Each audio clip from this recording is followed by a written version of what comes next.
Mago halanya koromoga juang wateri nyake county ma Nairobi kama Gavana ma Nairobi Gavana Johnson Sakaja ochungo komiti mabiro winjo ng'ur mar weg bach ma ywak ewi medruok mar osuru kod omenda mag kawo lesen.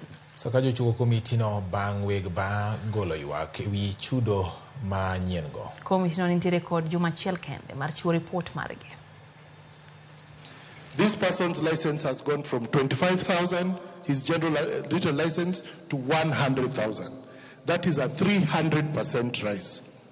Iyo buyer keg inafanyanga kweli 5 to 11 p.m. cannot afford. In fact, if we implement what has been passed by the county, easy bar 80-85% zinafungwa tu.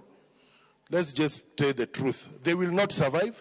You're trying to get revenue, there will be no revenue. We'll form a working group between us that has 7 days to review the number of charges and the amount and to bring a proposal.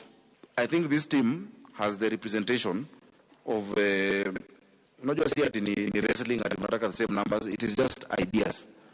As Governor, I have already said, 100,000 for everyone is too punitive. So I've already said that. Sawa sawa. So we're starting from that position.